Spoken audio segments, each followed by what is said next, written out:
साई की बात। बच्चे, तुझे तेरे सवालों के जवाब मैं दे दूंगा मेरे बच्चे, तुझे मिल जाएंगे, चिंता मत कर। जो जो सवाल तुमने मुझसे पूछे हैं ना, उन सभी सवालों का जवाब तुम्हें मिल जाएगा, ज़रूर मिल जाएगा मेरे बच्चे। और सुनो, एक काम किया करो, मंगलवार को और शनिवार को ना बंदरों को कुछ ना कुछ खिलाया करो अपने हाथों से। अगर हो सके तो चने खिलाया करो, लेकिन खिलाया करो मेरे बच्चे। आने वाले शनिवार में उन्हें खिलाना, ज़रूर खिलाना मेरे बच्चे। राम जी तुम्हारा भला करेंगे मेरे बच्चे। और सुनो, अब ना तुम्हें समझने की बहुत अच्छे से ज़रूरत है कि कोई भी फैसला ना हड़बड़ाहट में आके नहीं लेना चाहिए। हड़बड़ाहट में अक्सर गलत फैसले हम ले लेते हैं, वो तुम्हें समझना चाहिए मेरे बच्चे। जल्दबाजी में फैसले नहीं लेने चाहिए। मैं जानता हूँ कि तुम कोई भी काम करने में ना पीछे नहीं हटते, किसी भी काम को अगले दिन पर नहीं टालते हो, उस काम को उसी दिन ख़त्म करने की कोशिश करते हो। लेकिन कुछ कामों में ना मेरे बच्चे वक्त लगता है, और किसी किसी काम में ना वक्त के हिसाब से काम हो तो वही सही रहता है मेरे बच्चे। अगर जल्दबाजी मचाओगे तो सारे काम बिगड़ जाएंगे मेरे बच्चे, सारे काम बिगड़ जाएंगे। मैं जानता हूँ कि कुछ लोग ना तुम्हारे पीछे पड़े हुए हैं, कुछ लोग बहुत स्वार्थी हैं, लेकिन तुम चिंता मत करना, उन सब से मैं तुम्हें दूर कर दूंगा, बिल्कुल दूर कर दूंगा। और कोई भी तुम्हारा फ़ायदा नहीं उठा पाएगा, कोई नहीं, और ना मैं उठाने दूंगा मेरे बच्चे। जिस तरीके से तुम सबको हाँ कहते हो ना, उसी तरीके से अब तुम्हें ना कहना भी सीखना होगा। तुमने हर किसी के काम में हाँ कर कर, चाहे तुम्हारे पास वक्त हो ना हो, चाहे कुछ भी हो, तुम हमेशा सबका काम करते थे, सबके कामों के लिए हमेशा आगे से आगे खड़े रहते थे। कभी किसी काम के लिए तुमने मना नहीं किया, कभी तुम्हारे चेहरे पर सिकन नहीं आई किसी के काम को लेकर।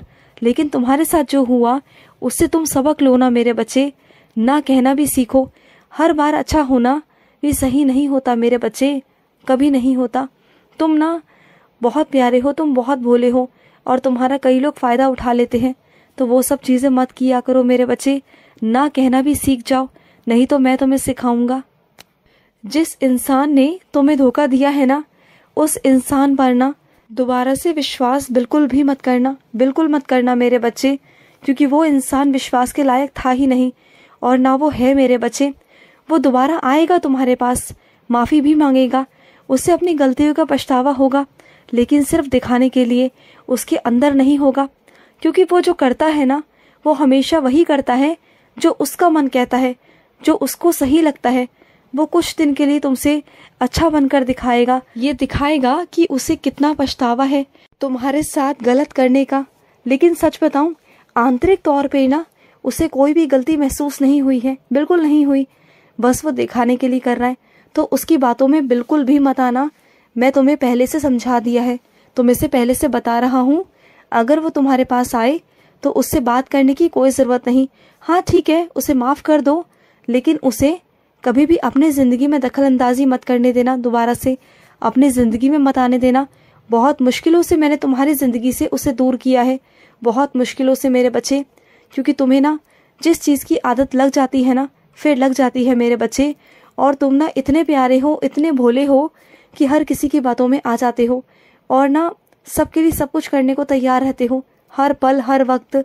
तो मैं नहीं चाहता कि तुम्हारी ज़िंदगी में अब वो दोबारा से लौटे, जिससे तुम्हारी ज़िंदगी दोबारा से उथल पुथल हो जाए।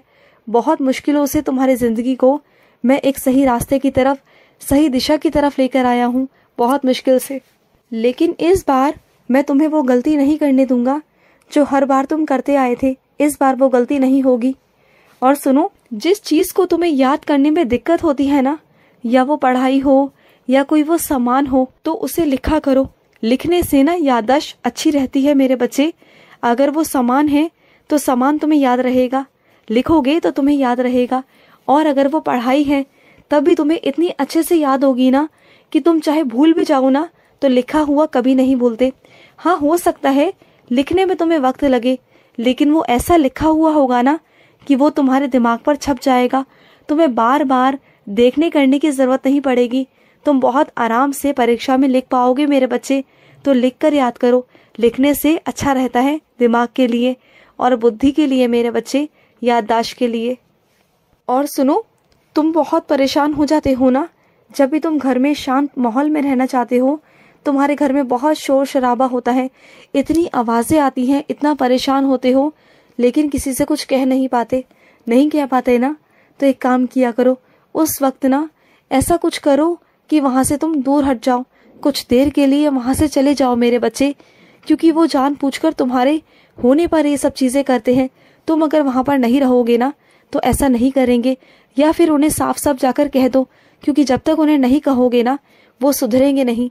क्योंकि कुछ लोग ना बिना कहे मानते नहीं हैं, उन्हें जाकर ठीक से बोल दो कि वो ये हरकतें ना करें तो सही रहेगा उनके लिए। बस बोल दो मेरे बच्चे, और लड़ना मत, सिर्फ बोलना, प्यार से बोलना, ज़्यादा कुछ कहने करने की ज़रूरत नहीं। अगर वो फिर भी नहीं मानते ना तो उन्हें मैं देख लूँगा। तुम बस शांत रहना, अपने आप को गुस्सा बिल्कुल मत दिलाना, और ना ही ज़्यादा बात को आगे बढ़ाना। बस वहीं पर ख़त्म कर आ जाना मेरे पास, जो भी हो मुझे बताना। और सुनो, किसी तीसरे इंसान को ऐसा लगता है कि तुम उनके बीच में आए, लेकिन तुम तो पहले से ही थे। तुम नहीं होते तो कुछ होता ही नहीं, वो भी नहीं होता जो आज है मेरे बच्चे। तो तुम्हें किसी को साबित करने की ज़रूरत नहीं। अगर किसी को ऐसा लगता है ना कि तुम तीसरे हो तो बेहतर होगा वहाँ से निकल जाओ, क्योंकि वहाँ पर फंस कर कोई मतलब नहीं मेरे बच्चे। वहाँ पर ना कोई कदर नहीं, कोई अहमियत नहीं। अगर तुम्हारे रहते किसी और की ज़रूरत है ना तो इसका मतलब तुम्हारी ज़रूरत कभी थी नहीं मेरे बच्चे। वहाँ से निकल जाना तुम्हारे लिए बेहतर है। तुम्हें ना साबित करने की ज़रूरत है, ना किसी को बताने की ज़रूरत है कि तुम क्या हो। ये बात तुम जानते हो और मैं जानता हूँ कि तुम सच में क्या हो, तुम्हारी काबिलियत क्या है, तुम्हारे गुण क्या है, तुम कैसे इंसान हो, तुम्हारा दिल क्या है। छोड़ो, जाने दो। ऐसे लोगों से ना समय व्यर्थ कर कोई मतलब नहीं। ऐसे लोगों से बात करना भी व्यर्थ है, समय का व्यर्थ करना है। तो ऐसे लोगों से बात भी मत करो, दूर हो जाओ बिना कहे, बिना कुछ बोले, बिना कुछ कहे। और सुनो, कुछ मैं अपने बच्चों से कहना चाहता हूँ। ये क्या लगा रखा है मेरे बच्चे? सुबह उठते हो, जब तक मेरी पूजा नहीं करते हो तब तक तुम अपने मुंह में एक निवाला भी नहीं डालते हो, और पूरा दिन तो तुम्हें काम में लग जाता है। सुबह तुम काम में लग जाते हो, काम खत्म करने के बाद नहाते हो, उसके बाद मेरी पूजा करते हो। 11-12 बज जाते हैं मेरे बच्चे। सुबह से तुम्हें दवाई भी लेनी होती है। सुबह से तुम्हारा शरीर जो होता है ना इतना चलता है, इतना काम करता है, उसके बाद भी तुम कुछ खाते नहीं। तुम्हें ऐसा लगता है कि नहीं, पहले बाबा की पूजा कर लूं, बाबा को स्नान करा लूं, बाबा की पूजा कर बाबा को कुछ खिला दूं, उसके बाद मैं खाऊं। नहीं, ऐसा बिल्कुल नहीं है मेरे बच्चे। मैं कभी बुरा नहीं मानता। सबसे पहले सुबह उठकर कुछ खाया करो, क्योंकि तुम ना बिना खाए दवाई नहीं ले सकते, ये बात मैं जानता हूँ। तो सुबह दवाई लो पहले, और साथ में उसके कुछ खा लो, और उसके बाद जो भी तुम्हें काम करना है घर का वो आराम से करो। फिर स्नान करो, फिर मेरी पूजा करो। मुझे कोई दिक्कत नहीं, कोई परेशानी नहीं। मैं तुम्हारे लिए तुम्हारा भगवान तो हूँ, तुम्हारा गुरु हूँ, लेकिन साथ साथ तुम्हारे घर का मुखिया भी हूँ। अगर मैं तुम्हें नहीं देखूंगा तो किसे देखूंगा बोलो? मेरी जिम्मेदारी हो तुम। और तुम्हारे और मेरे रिश्ते के बीच में ना ऐसा कुछ नहीं कि तुम्हें दिखावा करना पड़े, या कुछ अलग से कुछ करना पड़े, या विशेष कुछ करना पड़े।